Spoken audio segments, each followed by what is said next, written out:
Hello and welcome back to my YouTube channel RC classes, जहाँ पे learning होगी fun के साथ आपकी अपनी बायो मेंटर ऋतु चौहान के साथ। तो हमने अभी डाइजेशन एंड एब्जॉर्प्शन चैप्टर शुरू किया है, जिसमें अभी तक हम इसोफेगस तक पढ़ चुके हैं, राइट। अभी हमें आगे जो भी ऑर्गन्स पढ़ने हैं स्टमक के बारे में, हमें पढ़ना है स्मॉल इंटेस्टाइन, लार्ज इंटेस्टाइन। तो इन सब चीजों के बारे में पढ़ने से पहले हमें हिस्टोलॉजी पढ़ना जरूरी है ना, ताकि हमें वो चीजें और क्लियरली समझ में आए। तो हम पहले हिस्टोलॉजी पढ़ेंगे। सो लेट्स स्टार्ट, है ना। आज हम हिस्टोलॉजी पढ़ते हैं। तो हिस्टोलॉजी क्या है? there is my black pen. ये रहा। चलो हिस्टोलॉजी।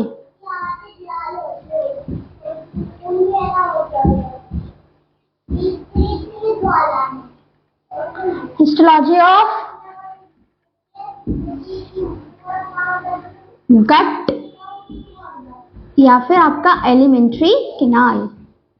एसी लिखा है मैंने शॉर्ट में, that is your alimentary canal, ठीक है। तो हिस्टोलॉजी ऑफ गट, ठीक है।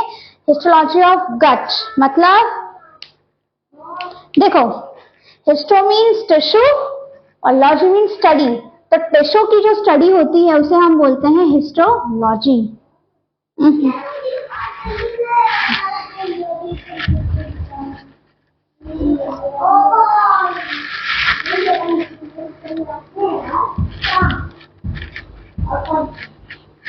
स्टडी ऑफ टिश्यू, ठीक है। टिश्यू की स्टडी को हम क्या बोलते हैं? हिस्टोलॉजी। तो हम ये पढ़ने वाले हैं कि हमारे एलिमेंट्री कैनाल में कौन कौन से टिश्यूज प्रेजेंट है ना। अच्छा हमको पता है कि हमारा जो एलिमेंट्री कैनाल होता है वो ट्यूब लाइक स्ट्रक्चर है। क्या है वो? हमारा एलिमेंट्री कैनाल जो है वो एक ट्यूब लाइक स्ट्रक्चर है, पूरे एक ट्यूब लाइक स्ट्रक्चर है ना। तो ये जो ट्यूब है, हम देखो इमेजिन कि ये आपका ट्यूब है, fine, this is your tube. अब ये जो ट्यूब है इसे हम कट कर रहे हैं ऐसे, ठीक है। आप इसे कट कर रहे हो ऐसे। अब इसे कट किया मैंने, suppose if this is my tube. मैंने इसे, अरे हाँ, मैंने इसे कट कर दिया। अब मैं इसे कैसे देख रही हूं? मैं उसे ऐसे देख रही हूं, यहां से, राइट। कैसे देख रही हूं मैं इसे? ऐसे। ये ट्यूब ऐसी है, कट करने के बाद हम इसे इस तरीके से देख रहे हैं, क्लियर। तो इस तरीके से देख रहे हैं मीन्स कि अब ये आपको कैसे दिखाई दे रही है? इस तरीके से। क्लियर? आ रहा है समझ में? आई होप आप विजुअलाइज कर पा रहे होगे कि ये जो एलिमेंट्री कैनाल है वो इस तरीके से है। हमने इसे कट किया, कट करने के बाद हम इसे ऐसे स्टडी कर रहे हैं, क्लियर है ना। ट्यूब को हम यहां से देख रहे हैं ऊपर से कि अंदर इसके यहाँ पे कौन कौन से टिश्यूज प्रेजेंट है, क्लियर। अब देखो, सबसे पहले देखो, पहले तो मैं आपको नाम बताती हूँ कौन कौन से टिश्यूज हैं, फिर उनके अंदर क्या क्या है, किस चीज से बने हुए हैं, वो हम ये देखेंगे। देखो सबसे पहले तो अंदर होता है, मैं यहां बनाती हूँ ये, ठीक है। ये जो एरिया है इतना, क्लियर। यहाँ पे देखो, ठीक है, यहाँ पे देखो, पहले मैं आपको यहाँ पे समझाती हूँ। देखो, ठीक है, ये आपका वो हमने जो कट किया वो वाला पार्ट, इसके अंदर ये जो है ये एम्प्टी, ये जो है वो खाली जगह, जैसे पाइप होती है, पाइप के अंदर कैसे जो खाली जगह होती है, पतली पाइप हो, मोटी पाइप हो, उसकी थिकनेस होती है ना, ये पाइप की ये थिकनेस है, और ये स्पेस जो एम्प्टी है, राइट। तो ये जो खाली जगह, इसे हम क्या बोलते हैं? ल्यूमेन। आप क्या बोलते हो इसे? ल्यूमेन। और यहाँ होता है फूड, क्या होता है आपका? खाना, क्लियर। तो इतना जो एरिया है आपका यहां से लेकर यहां तक का, ये एरिया होता है थोड़ा मोटा। तो यहाँ पे बहुत सारे टिश्यूज की एक लेयर होती है, अलग अलग लेयर्स होती है टिश्यूज की। तो ये जो लेयर होती है बेसिकली, आप ये जो लेयर है इसमें कौन कौन से टिश्यूज प्रेजेंट है हमें वो पढ़ना है। हम पढ़ेंगे इनसाइड, आउटसाइड से इनसाइड की तरफ, ठीक है, आउटसाइड से इनसाइड, क्लियर। तो अब हम यहाँ देखते हैं,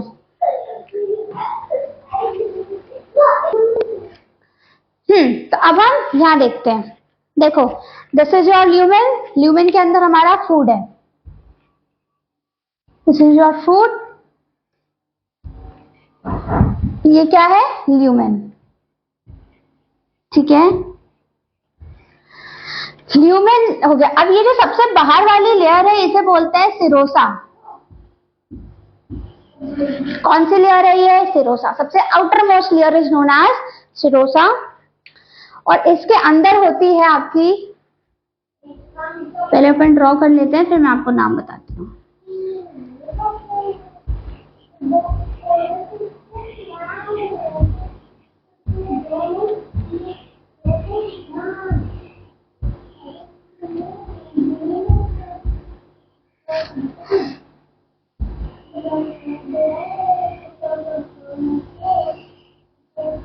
ठीक है, ये जो दोनों मैंने बनाई है, ये दोनों, इनके नाम मैं भी आपको बाद में बताऊंगी, दोनों के अलग अलग। अभी इन दोनों को कंबाइनली क्या बोलते हैं? मस्क्यूलैरिस।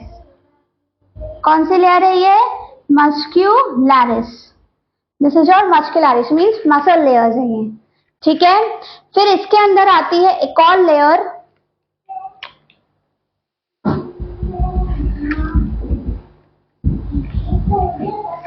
जिसे आप क्या बोलते हो? सब म्यूकोसा।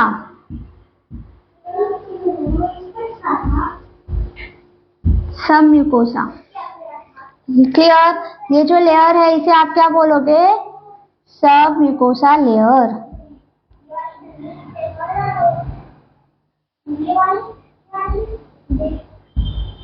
ठीक है, सब म्यूकोसा।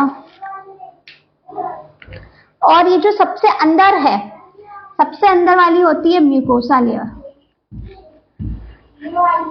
ठीक है, तो ये 4 लेयर्स होती है जो हमारे पूरे एलिमेंट्री कैनाल में प्रेजेंट होती है। कुछ कुछ एक्सेप्शंस है वो हम बाद में देखेंगे। अभी तो ये है कि हमारी ये जो चारों लेयर्स है, these 4 layers are present in your alimentary canal और गट। क्लियर? चलो अब हम देखते हैं इसको। अब हम है ना ऐसे विजुअलाइज करेंगे। अब इसका थोड़ा सा पूरा सर्कुलर स्ट्रक्चर नहीं बनाएंगे, है ना, मैं सिर्फ इतना इतना स्ट्रक्चर बनाऊंगी। कौन कौन सी लेयर्स प्रेजेंट है, इतना इतना, म्यूकोसा तक इतना। क्लियर? ओके, चलो मैं इसे रब करती हूँ।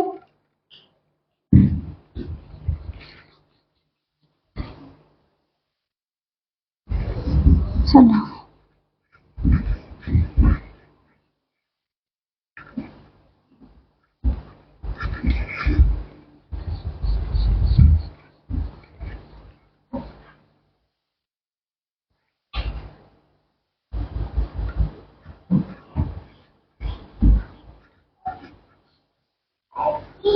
क्लियर? चलो ठीक है, मैं पूरा स्ट्रक्चर नहीं बना रही हूँ, ये पूरे उसमें होगा। आप इसको ये समझ लेना कि ये पूरे उसमें आपका प्रेजेंट होगा, और मैं सिर्फ इतना हिस्सा बना रही हूँ, इतना इतना। ठीक है, चलो लेट्स स्टार्ट। तो हम पढ़ेंगे आउटसाइड से इनसाइड। सबसे बाहर कौन सी लेयर है, फिर सबसे उसके अंदर कौन सी लेयर है, फिर उसके अंदर कौन सी लेयर है, हम वैसा पढ़ेंगे। ठीक है, देखो सबसे बाहर होती है आपकी सिरोसा।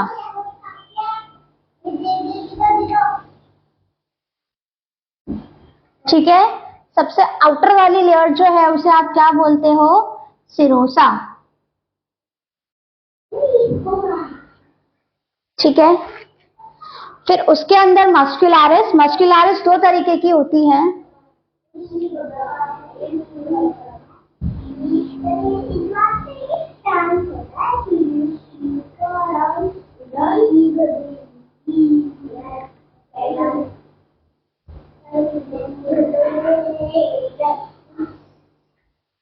ठीक है, 2 तरीके की होती है। ये है आपकी लॉन्गिट्यूडनल मस्कुलैरिस। क्या है ये? Longitudinal.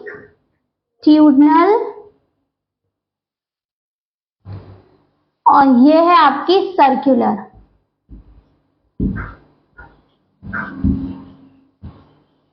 This is your longitudinal muscularis, नीचे वाली सर्कुलर मस्कुलैरिस है, और ये दोनों का नाम क्या है आपका? मस्कुलैरिस लेयर।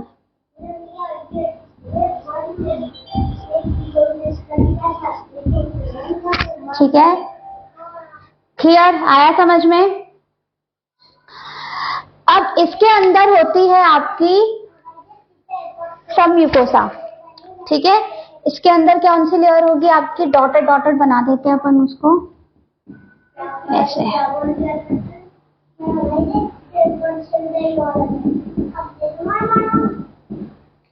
ठीक है, तो ये कौन सी लेयर हो गई आपकी? सब म्यूकोसा।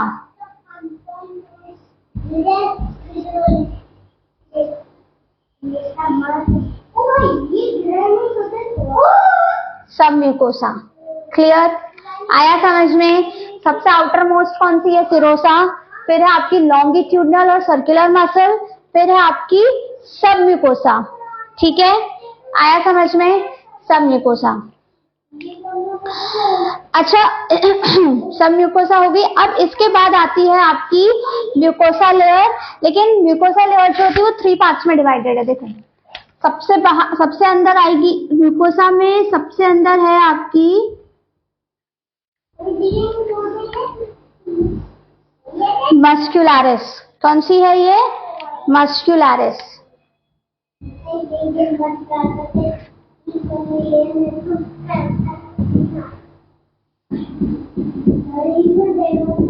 जैसी लगनी चाहिए।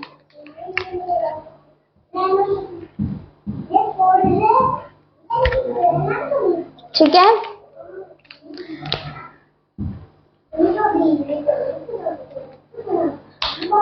सबसे अंदर ये वाली जो लेयर है ये है आपकी मस्कुलरिस लेयर, और इसे आप क्या बोलते हो? मस्कुलरिस। कौन सी है?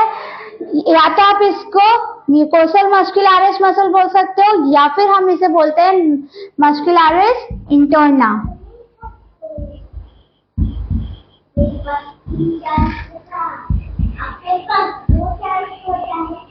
Muscularis interna. ठीक है, और इसको बोलते हैं मस्कुलरिस एक्सटर्ना। ठीक है, क्योंकि ये बाहर की तरफ है इसलिए ये एक्सटर्ना, ये अंदर की तरफ है इसलिए आपने इसको क्या बोल दिया?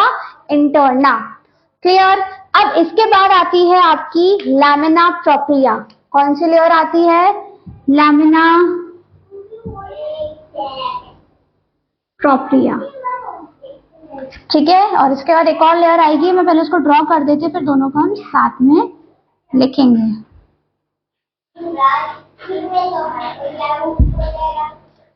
ठीक है,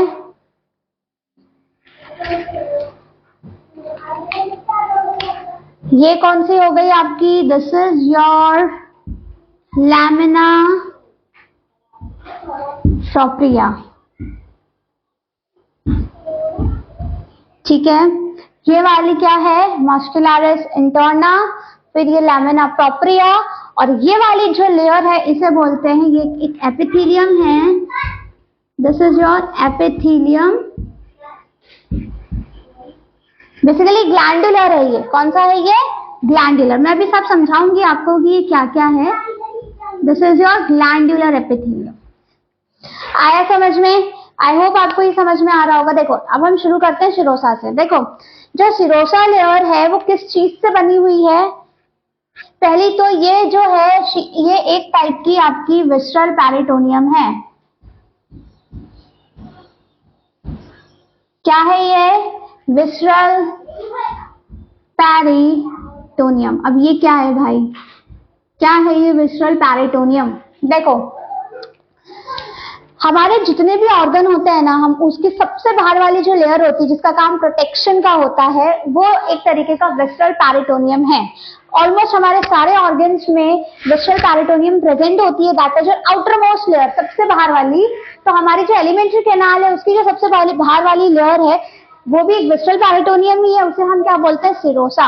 ये टिश्यू की लेयर होती है ना, जिसका काम क्या होता है? प्रोटेक्शन का। जैसे कि हमारे अगर हार्ट की बात करें तो उसमें सबसे बाहर क्या होती है?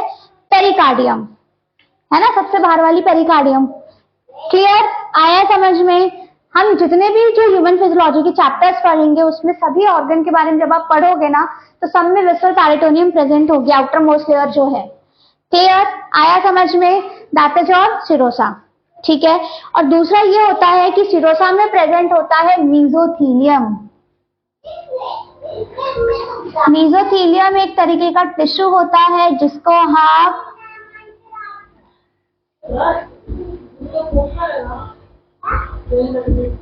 सिंपल स्क्वायमस एपिथेलियम भी बोलते हो। शॉर्ट में लिखा है मैंने, सिंपल स्क्वायमस एपिथेलियम भी आप बोलते हो सिरोसा को, ठीक है, क्योंकि वो उससे बना हुआ टिश्यू कौन सा है उसमें, simple squamous epithelium plus areolar tissue भी होता है इसमें, ठीक है। कौन सा टिश्यू होता है, कनेक्टिव टिश्यू होता है, कौन सा वाला, एल्युलर कनेक्टिव टिश्यू।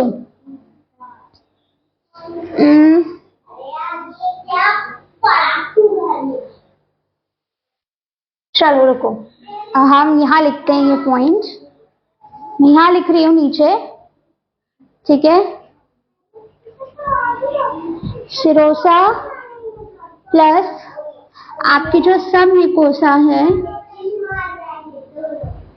उन दोनों में देखो, सिरोसा में ये दोनों तो है, साथ में कनेक्टिव टिश्यू भी है, सब म्यूकोसा में भी कनेक्टिव टिश्यूज है। देखो कनेक्टिव टिश्यूज हमें क्यों चाहिए, क्योंकि हमें ब्लड वेसल्स चाहिए, और हमको पता है कि ब्लड जो है it is also connective type of a connective tissue, तो जहां कनेक्टिव टिश्यूज होंगे वहां ब्लड वेसल्स भी प्रेजेंट होंगी, क्लियर।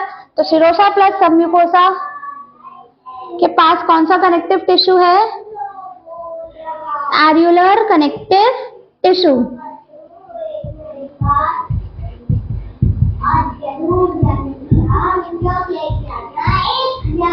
आया समझ में, एल्युलर कनेक्टिव टिश्यू भी है इसके पास, किसके पास है, सेरोसा और सब म्यूकोसा में।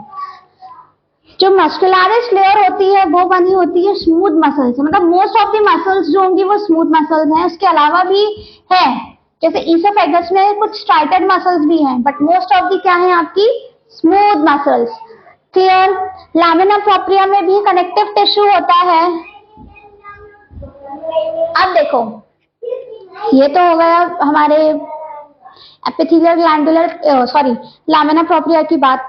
अब जो एपिथेलियम ग्लैंडुलर क्यों है, क्योंकि इसके पास प्रेजेंट होते हैं बहुत सारे ग्लैंड्स, क्योंकि देखो ये है आपका ग्लैंडुलर एपिथेलियम, इसके बाद यहाँ पे क्या आएगा, ल्यूमेन, है ना, वो जो स्पेस होती है खाली जिसमें आपका सिक्रीशन रिलीज होगा, क्योंकि ग्लैंड्स क्या करेंगे, डाइजेस्टिव एंजाइम्स को सिक्रीट करेंगे, क्योंकि देखो अगर डाइजेशन का सिक्रीशन नहीं होगा उनमें एंजाइम्स नहीं होंगे, एंजाइम्स नहीं होगा तो आपका खाना ब्रेक डाउन डाइजेस्ट नहीं होगा, और अगर डाइजेस्ट नहीं होगा तो फिर डाइजेस्टिव सिस्टम का फंक्शन होगा ही नहीं, क्योंकि मेन काम उसका डाइजेशन ही, मेन काम क्या, उसका काम ही डाइजेशन करना है ना, क्लियर। आया समझ में। तो इसके पास क्या होते हैं, बहुत सारे ग्लैंड्स होते हैं।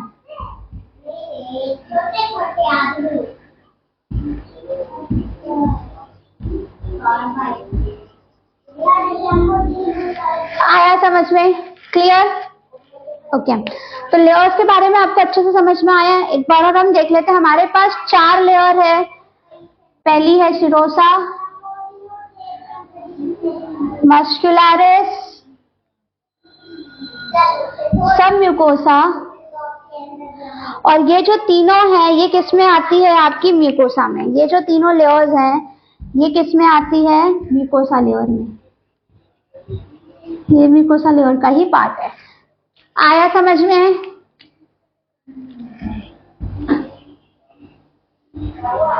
क्लियर। अच्छा अब अगर मैं स्टमक की बात करूं, देखो ये चारों लेयर्स तो सब जगह प्रेजेंट होती हैं, ठीक है, कुछ कुछ एक्सेप्शंस हैं वो हम अभी पढ़ेंगे, लेकिन अगर हम स्टमक की बात करें तो ये जो दोनों लेयर्स थी, चलो मैं वो आपको बाद में बताती हूँ, है ना, पहले अभी आप सब इतना समझो। अब हम समझेंगे कि देखो काम करना है हमारे बॉडी के सभी ऑर्गन्स को, तो काम करने के लिए क्या होता है, कमांड चाहिए। बिना कमांड के हमारे ऑर्गन्स वर्क ही नहीं करते, right, they need command to work. तो इनको कमांड कौन देता है, नर्वस सिस्टम, है ना। तो हमारे पास हमारे ऑटोनोमस नर्वस सिस्टम के कुछ यहाँ पे नर्व्स प्रेजेंट होती हैं। क्या प्रेजेंट होती है, नर्व्स, और वो नर्व्स जो होती है ना वो नेटवर्क के फॉर्म में प्रेजेंट होती है, एक जाल के जैसे, तो इसलिए हम उनको क्या बोलते हैं, प्लेक्सेस। दो जगहों पे प्रेजेंट होती है, एक होती है, मैंने यहाँ पे स्पेस कम बनाई है बट मैं यहाँ बनाती हूँ, देखो एक होगी आपकी सर्कुलर और लॉन्गिट्यूडनल मसल्स के बीच में यहाँ, ठीक है, एक आपका जो प्लेक्सस है नेटवर्क ऑफ नर्व्स वो यहाँ प्रेजेंट है, और दूसरा प्रेजेंट होता है सब म्यूकोसा लेयर में। कहाँ प्रेजेंट होगा? आपके सब म्यूकोसा में। ठीक है, ये वाला जो है इसे हम बोलते हैं मेंटेरिक प्लेक्सस, या फिर आप इसे बोलते हो प्लेक्सस ऑफ ऑरबर्ग प्लेक्सस। ठीक है, मेंटेरिक प्लेक्सस या फिर प्लेक्सस ऑफ ऑरबर्ग। क्लियर? और ये वाला जो प्लेक्सस है इसे बोला जाता है मीजनर्स प्लेक्सस।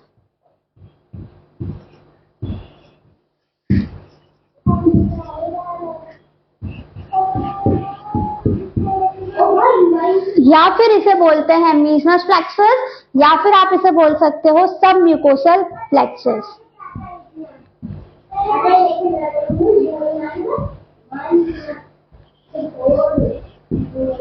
क्या बोल सकते हैं हम इसे? सब म्यूकोसल प्लेक्सस।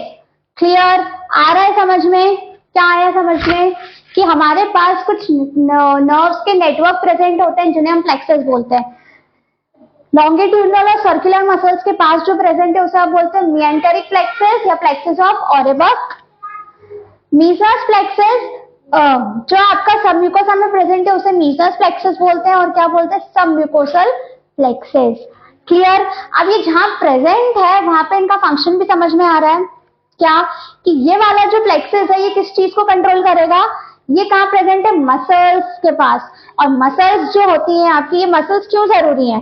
क्योंकि ये मसल्स करती है कॉन्ट्रैक्ट और रिलैक्स, और कॉन्ट्रैक्शन होगा, रिलैक्सेशन होगा, तो हमारा क्या होगा? Peristalsis movement. क्योंकि खाने को आपको नीचे पुश करना है, और पुश करने के लिए पेरिस्टाल्सिस मूवमेंट होना जरूरी है। तो ये जो पेरिस्टाल्सिस मूवमेंट है इसे कौन कंट्रोल करेगा? आपका मेंटेरिक या फिर ऑरबर्ग प्लेक्सस। क्लियर? आया समझ में? और आपका जो मीजनस प्लेक्सस है ये सिक्रीशन को कंट्रोल करेगा, सिक्रीशन को कंट्रोल करेगा। क्लियर? आ रहा है समझ में?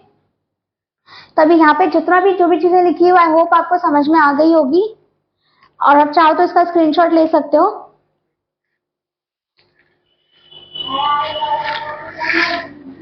चलो अब मैं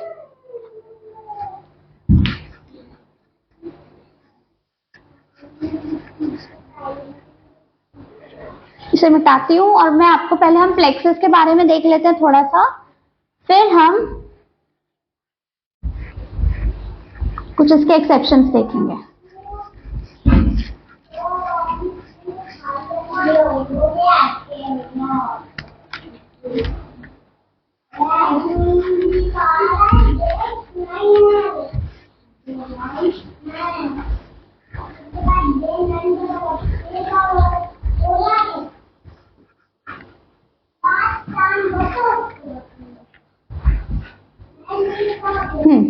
देखो मेरे पास दो तरीके के प्लेक्सस होते हैं इन एन एलिमेंट्री के नाम।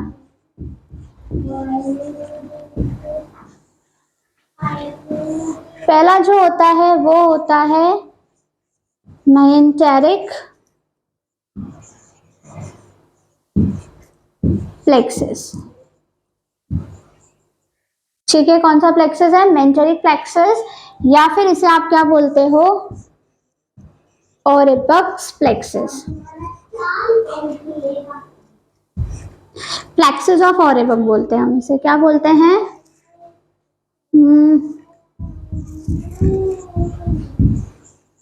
Plexus of Auerbach. और एक प्लेक्सस होता है जिसे आप क्या बोलते हो? मीजनर्स प्लेक्सस।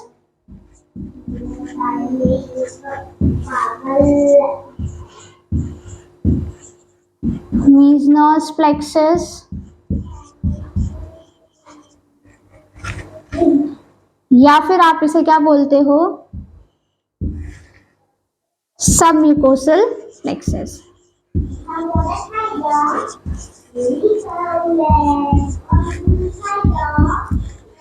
क्लियर? मीजनर्स प्लेक्सस या फिर आप इसे क्या बोलते हो? सब म्यूकोसल प्लेक्सस। क्लियर। अब ये जो प्लेक्सस है हमारा, देखो इनके काम क्या क्या है। देखो जो आपका मेनिंजेटिक प्लेक्सस है या ऑरिबक प्लेक्सस है, ये कहाँ प्रेजेंट होता है? लॉन्गिट्यूडनल और सर्कुलर मसल्स के बीच में। तो ये काम क्या करता है? पेरिस्टालसिस को कंट्रोल करता है, पेरिस्टालसिस को कंट्रोल करेगा। ये प्रेजेंट होता है कहाँ पे? सबम्यूकोसा में, सबम्यूकोसा में। तो ये कंट्रोल करता है सिक्रीशन को। क्लियर, आया समझ में? देखो और दूसरी चीज हम इसे बोलते, देखो इसको हम ब्रेन ऑफ गट भी बोलते हैं। क्या बोलते हैं? Brain of gut. Brain of gut क्योंकि हमारा एलिमेंट्री कैनाल है, उसके पास अपना खुद का नर्वस सिस्टम है। इसे हम क्या बोलते हैं? ब्रेन ऑफ गट, या फिर आप इसे क्या बोलते हो? Enteric nervous system. Enteric nervous system बोलते हैं। क्लियर? आया समझ में? ये क्या करेगा? आपके पूरे डाइजेशन को कंट्रोल करता है। आई होप ये आया होगा समझ में। चलो लेट्स मूव अहेड। अब हम देखेंगे कुछ एक एक्सेप्शंस पढ़ेंगे हम। देखो पहला हम पढ़ रहे हैं म्यूकोसल ग्लैंड के बारे में। तो हमारी जो म्यूकोसल ग्लैंड है बेसिकली, चलो पहले मैं मिटा देती हूँ। अब लो, तो हम कुछ एक्सेप्शन पॉइंट्स देखेंगे। सबसे पहले हमारी जो सबसे इनर मोस्ट लेयर है, देखो डाइजेस्टिव सिस्टम के जितने भी ग्लैंड्स हैं, आपके एलिमेंट्री कैनाल के जितने भी ग्लैंड्स हैं, वो कहाँ प्रेजेंट होते हैं? म्यूकोसा में। ठीक है, तो पहला पॉइंट क्या है आपका?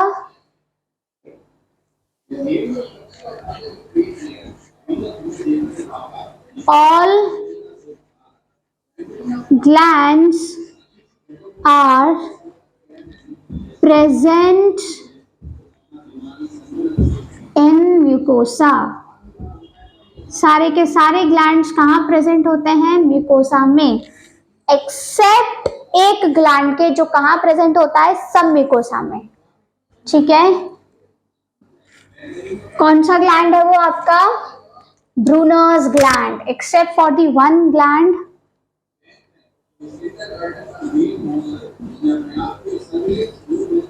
Brunner's gland. ये कहाँ प्रेजेंट होता है? सब म्यूकोसा में।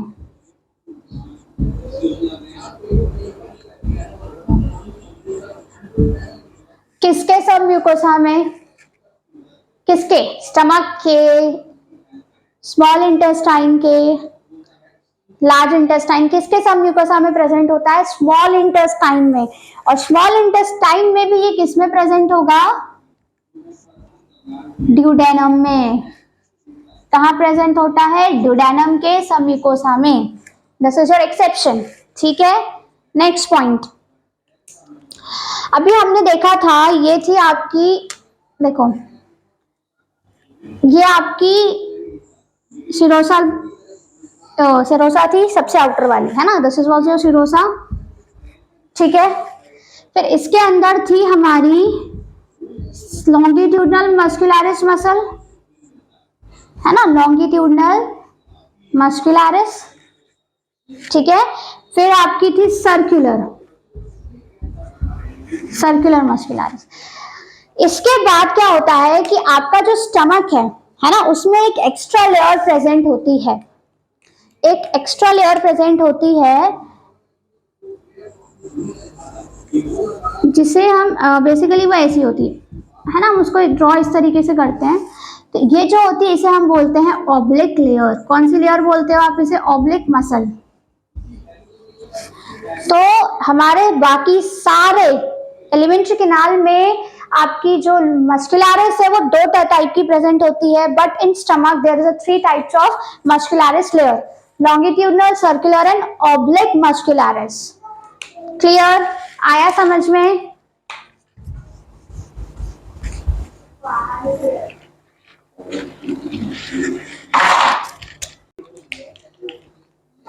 नेक्स्ट क्या था?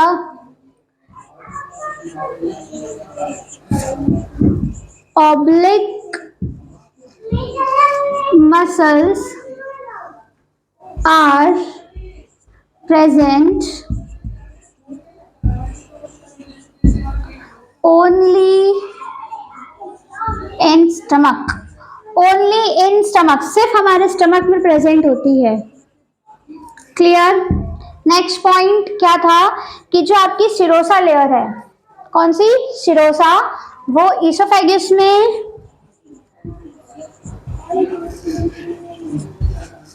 एब्सेंट होती है। Serosa is absent in your oesophagus.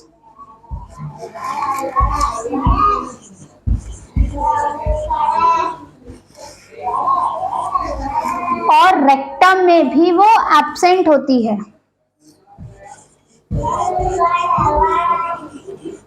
Clear, आया समझ में।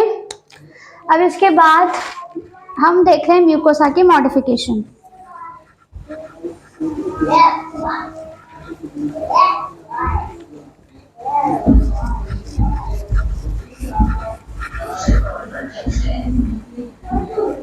देखो, आपका जो म्यूकोसा प्रेजेंट होता है, आपकी जो म्यूकोसा वाली जो लेयर है ना, आपकी जो म्यूकोसा वाली जो लेयर होती है वो मॉडिफाई होती है फोल्ड्स में, है ना। फोल्ड्स बताती हूँ कैसा। तो पहला उसका जो फोल्ड्स होता है वो किस में होता है, स्टमक में। ठीक है, वो क्या करती है, ऐसा फोल्ड स्ट्रक्चर बना लेती है। एंड ये जो फोल्ड्स होते हैं इसे हम क्या बोलते हैं, स्टमक में रोगे। क्या बोलते हो आप इस फोल्डिंग को, रोगे। तो ये रोगे का काम क्या है, रोगे का पहला फंक्शन ये होता है कि ये आपके स्टमक के सरफेस एरिया को बढ़ाता है, ताकि आपका जो हम जब खाना खा रहे हैं तो ज्यादा से ज्यादा फूड जो वो स्टमक में अकोमोडेट हो सके। तो बेसिकली ये जो रोगे होते हैं ना, ये कहाँ प्रेजेंट होते हैं, आपके एम्प्टी स्टमक में। कहाँ होंगे, आपके खाली पेट में। ठीक है, और जैसे ही खाना हमारे स्टमक में जाता है तो ये क्या होता है, वो फूल जाता है। पेट जो हमारा जो पेट है, हमारा जो स्टमक है, वो क्या होने लगता है, स्ट्रेच हो जाता है। और स्ट्रेच होगा तो फिर आपकी जो ये रोगे है, ये जो आपकी जो फोल्डिंग्स है, ये स्ट्रेच हो जाती है और ये ऐसी हो जाती है ना। आपका जो स्टमक है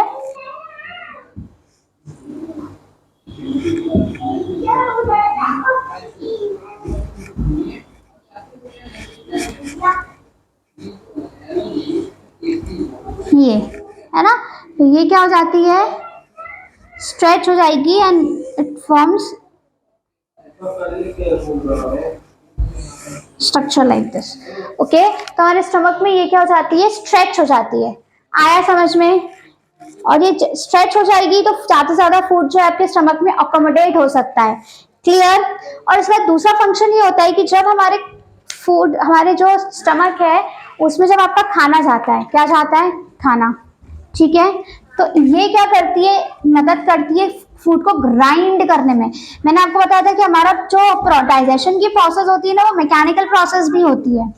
मैकेनिकल इसलिए होती है क्योंकि इसमें फोर्स ऐसा लगता है, पहला तो हमारे दांत जो खाने को दबाते हैं, हाँ चबाते हैं हम, तो हमारे दांत क्या करें, फिजिकली उसको फोर्स लगाने ताकि वो च्यू हो सके, राइट। और दूसरा क्या होता है, हमारा जो स्टमक है वो भी ग्राइंडिंग करता है, चक्की चलाता है एक, है ना। तो जो ये चक्की चलती है उसे हम क्या बोलते हैं, ग्राइंडिंग।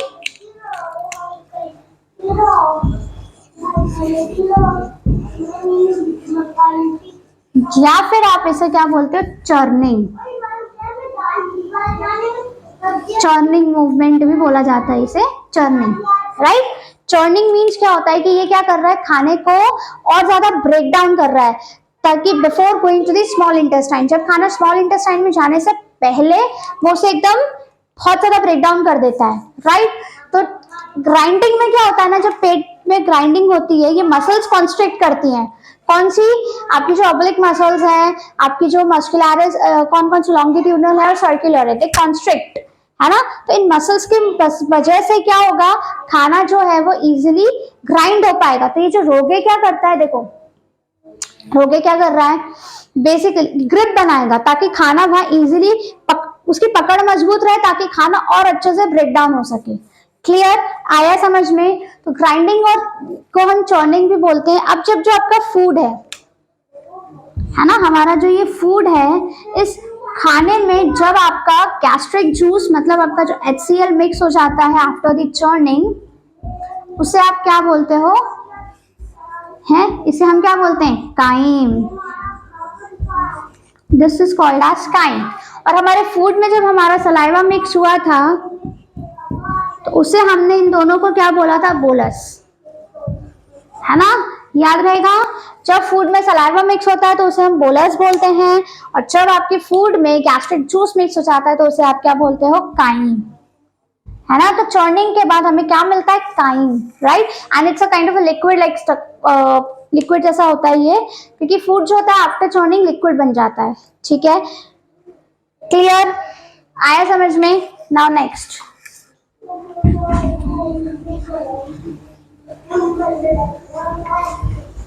चलो नेक्स्ट। नेक्स्ट क्या है हमारा, देखो म्यूकोसा का एक मॉडिफिकेशन होता है इन स्मॉल इंटेस्टाइन। हमारी जो स्मॉल इंटेस्टाइन होती है उसमें म्यूकोसा का एक मॉडिफिकेशन होता है, और जिसे हम क्या बोलते हैं, विलाय। स्मॉल इंटेस्टाइन में भी ऐसी फोल्डिंग प्रेजेंट होती है, फिंगर लाइक प्रोजेक्शन जिसे हम बोलते हैं। So these finger like projections are known as villi. इसे आप क्या बोलते हो, विलाय। ये भी क्या करता है, स्मॉल इंटेस्टाइन का सरफेस एरिया बढ़ाता है। इसे और हम और अच्छे से पढ़ेंगे जब हम स्मॉल इंटेस्टाइन पढ़ेंगे। क्लियर, आई होप आपको ये सब समझ में आया। So this is all for today. So आज का हमारा लेक्चर यही खत्म होता है। आई होप आपको आज का लेक्चर मेरा समझ में आया होगा, मेरे बाकी सारे लेक्चर्स भी आपको समझ में आ रहे होंगे।